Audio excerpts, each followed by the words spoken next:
Աստված հավատարիմ է։ Դեյվիդ Վիլկերսոն, օր նոյեմբերի 8։ Աստված գործածում է մարդկանց։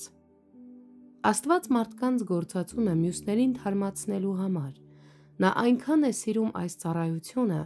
որ ոգեշնչել է Մաղաքիա մարգարեին այն անվանել վերջին օրերի ամենակարևոր գործը։ Մաղաքիան նկարագրել է, թե ինչպես էին Աստծո ժողովուրդը իր օրերում միմյանց շինություն բերում անհատական խրախուսանքի միջոցով։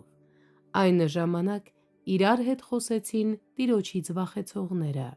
Մաղաքիա 3 գլուխ 16-րդ խոսք։ Մաղաքիայի խոսքերը հնչեցին այն ժամանակ, երբ չարությունը տարածված էր և կուլ տվողը ոչնչացրել էր երկրի բերքի մեծ մասը։ Աստծո ժողովուրդը հոգնած էր և սկսեց կասկածի տակ դնել Տիրոջ հետ քայլելու արժեքը։ Նրանք իրենց մեջ ասացին. «Մեզ ասում են, որ արժ է ծառայել Տիրոջը, լսել նրա խոսքը և կրել նրա բեռը, բայց երբ մենք շուրջ բոլորն ենք նայում, տեսնում ենք, որ հպարտներն ու փողզիջումների գնացողները նրանք են, ովքեր երջանիկ են, բարգավաճ և անհոգ կյանք են վայելում»։ Սուրբ Հոգին սկսեց գործել Իսրայելի մեջ, և շուտով Տիրոջ երկյուղը եկավ, և բոլորը բացվեցին միմյանց առաջ։ Նրանք կերտեցին միմյանց և մխիթարեցին շրջապատի տառապողներին։ Ես համոզված եմ, որ Մաղաքիայի խոսքերը այս ծառայության մասին մեր ժամանակակից օրերի հայելի արտացոլումն է։ Նա մեզ տվեց Սուրբ Հոգու թափվելու պատկերը վերջին օրերում,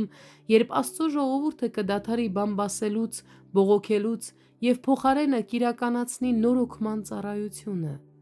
Այս ծառայությունը կատարվում է հեռախոսով, փոստով, էլեկտրոնային փոստով և անձամբ։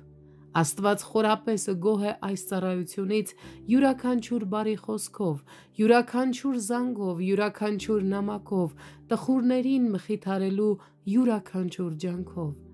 Այս ամենը գրանցվում է նրա հիշատակի գրքում։ Այս ծառայող սրբերը թանկ են նրա համար, և նրանք իմը կլինեն, ասում է Զորքերի Տերը, այն օրում, երբ ես կպատրաստեմ իմ իսկ սեփականությունը։ Խոսք 17։ Թանկագին բարեկամ, քեզ տրվել է տառապող հավատացյալին նորոգելու զորությունը։ Զանգահարիր այդ մարդուն այսօր և ասա.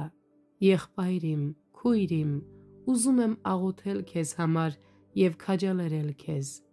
Աստծո խոսքն ունեմ քեզ համար»։